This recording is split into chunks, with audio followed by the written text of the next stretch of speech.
We're back. Very many thanks for choosing to stay with us. And that was just a fantastic conversation that we did have with Racha, learning so much about what besides tilapia can do well in the aquaculture space. But right now, it's the time that I've been waiting for to taste some fish. And to talk to us about the display we have here is Mild. Hi, Mild. How are you? How are you? All right. So please, again, I did the intro at the beginning, but we want the experts to tell us all the way from here, hadi hapa mwisho, what fish do we have going on here? So here we have the boiled fish. Right. This is good for guys who have diabetes, guys who don't like spices and all that.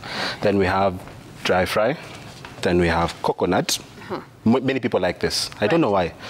Then we have grilled with rosemary, ginger, and garlic, and the normal one that we are used to, deep fried. Right. Yes. So umesema kwa restaurant pale, when people come, the one that they ask for a lot is this one? Yes. This and the boiled. Funny enough, guys like boiled fish. Yes. Because apparently, people say the more spices you put on the fish, it loses taste. Right. So there are guys who like just the plain taste of fish with salt, pekeke, and onions and tomatoes. Right. Yeah. So have you ever reached a point, yes, you're in the restaurant, there's a lot of demand, watu wanataka samaki lakini hamna samaki?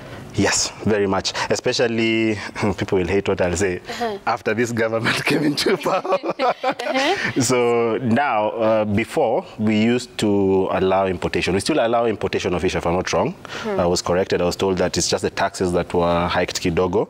So what that did was demand for fish went up. Farmers were less. So you find that days you'll come to our establishment, we are the ones even farming the fish, but we don't have fish. Right. Yeah. All right. So what happens when such a situation comes to play? Because at the end of the day, you have to be in business. You have to feed the people. What happens? So one thing that you'll notice, Kwanza, is the sizes will reduce because we are forced to sell how they are. As long as it's eatable, because someone will come to you and tell you, I want fish. You tell them, they are not yet ready. Can I see them? Yeah. They see the size, they're like, that's 400 grams. Give it to me. I'll take it. Yeah. So on a normal day, when business is good, wakulima wako sawa, supply is good, sizes huwa zinakaje ndo tuelewe, when things are thick, size ina reduce to 400. Yeah, so normally when you come to us, the smallest fish, I think we do have the 400s always, but we like selling from 600 grams up to 1.3 kgs. Right. Yeah. So what we have here, hini size gani? This is around like 700 grams. 700 grams till here, and this is around 900 grams. All right. Yeah. So how do you work with farmers in the space of fish farming? Because at the end of the day, you are in the business of feeding us. How do you work with the farmers? Well, like right now, what we are doing right now, we are training. We offer training for anyone who wants to get into the fish business. Right. You come, we take you to our farm, Kamudanga farm, just in Machakos. Then we train you. We come see your land. We advise you on what you need to do. We pima everything, and we help you start. Right. Yeah. So now, when I'm not eating tilapia, which other fish do other people come and order and like to eat? Well, like we were told, catfish is actually gaining track right now. Have you started making it? Yeah. Right. Come. We're actually even having a function on the 1st of June at Kamudanga Farm. Anyone who wants to fish, if you've never fished in your life, kuja, come to Kamudanga, come fish. We give you a boat, you get there, you fish for yourself. You see where the fish is coming from, Sasa. Right. Yeah. So now also there is no attraction coming about for catfish. Yes, yeah, there is, and it's actually coming in very fast because, I mean, like a year ago, you tell someone about catfish. But now it's actually gaining traction. Right. Yeah. Na sasa, when we are selling this fish, ule mtu anakuja, nataka kukula yangu na coconut, then there's another one who wants it boiled. The prices change, even if the size is the same. Tell us about that. You'll actually be shocked. The most expensive fish is the boiled fish. No way. Yes. Funny enough, that's the most I found it like that in the market. It's but the most expensive yes, fish? That's the most expensive because you'll find like for us it will be like 100 bob more expensive than the rest. So how much is this? Just give me a figure. So at our place we are selling fish at 700 a kilo. So nikikuja nataka kukula hii na ugali ni 700. Hii na ugali itakukost 900. Aha. Hii na ugali 800. Hii na hii ya coconut iko na 800. Yeah. So the boiled one is the most expensive? The boiled one is the most expensive. Great. Yes. So we want to sample the fish, and Yes. I don't want to do it alone. We are generous right here at Kenya's Gold, so I'm going to invite Racha, who taught us so much about aquaculture in the country. So she said her favorite is? Dry fry. Dry fry. Yes. Great. So which one is the dry fry? This is the dry fry. Dry fry. So can we have our cutlery? Have you ever tried it with the rosemary, grilled with rosemary? I have not. You should try the second one then. This one that has rosemary. Yeah, that's grilled with rosemary. Yeah. So we can start with the dry fry? Yes. So Great. I think you'll just take a plate here.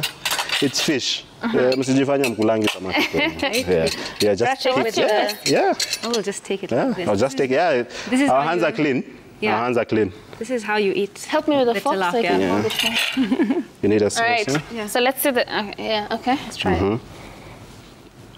That was nice. Very good. It's nice. The secret is don't leave the rosemary too long, because it will also take all the flavor from All the right. fish. Yeah. Now, Racha, at this particular moment, I want you to talk to young people back at home who are wondering what sector can they get into when it comes to the fish value chain. Yeah. Because we're also trying to encourage young people to understand that there is a lot of opportunities in the agricultural sector. Talk to them back at home. So I think, let's say there's opportunity across the entire value chain. For me, if I was going to advise somebody on which part of the value chain to enter, I would say enter into the production. You know, there's a lot of incentives happening now to enter into production. Like you said, there's a huge demand, and the supply within the Kenyan market is not being met. Yeah. Right. So there's a lot of room to start tilapia production, to start catfish production. So the only thing I would advise, let's say, the young people trying to enter is really do your market research. What kind of system do you want to start? Do you want to do a pond system? Do you want to do a cage culture? How much money do you have, and for how long can you run? Yeah. In which market are you going to sell it to? And so on. So I would really advise them to enter into the production, Right. because I think I know that there is definitely a market for them to sell to, and if they do it correctly, there is risks, but if they do it correctly, it's also a very lucrative business. Right. You know? So yeah. No, very quickly, you've mentioned something very important, which is market. And a lot of farmers that we have spoken to, they feel like they do not have the right linkage to the market. Yeah. And here you are advising them to get into the production. How do they make sure that they are safe when it comes to markets? Yeah. How do they identify the markets? Yeah. So you're right. There is definitely a big issue around market linkage. The good thing is that there are several different companies now that have started in the last year and a half that are specifically trying to solve cold chain and access to market. Right. So I think it's about identifying those companies and those key traders that are able to come and uptake your fish at a good enough price where you are still making profit. Right. Yeah. Thank you very much. Thank you. I want to taste, I'll try the coconut one, but before we do, right here on the show, let me take you with the flow. We always do something that we call the farm joke of the day. Are you ready? And you have to give me an answer in 3 seconds. Knows the answers. So, and the question of the day is, why do fish don't like to play basketball? I'll start with you, Miles. 1 second. What's the answer? Hazina mkono. Hazina mkono. All right, Racha. Why don't fish like to play basketball? Maybe the ball floats in the water. Oh my days. Guys, I tell you, don't overthink this thing. And the answer is they're terrified of nets. Wow. You get what I mean? You dig? Yeah. All right, yeah, there you go. We have come to the end of the show. An absolutely amazing show, learning so much about the potential that is there in Kenya when it comes to aquaculture. Thank you so very much, Miles from Everything Fish, for this amazing display, and also Racha for talking to us about the lucrative business that is aquaculture in Kenya. Very many thanks, of course, to the team that is working on this production, our farmers that made this episode a success, and finally, our audience back at home for choosing to be with us without fail every single day. Thank you so very much. We'll see you again next time with a lot more when it comes to all matters agriculture. My name is Violeta Ngina. Goodbye.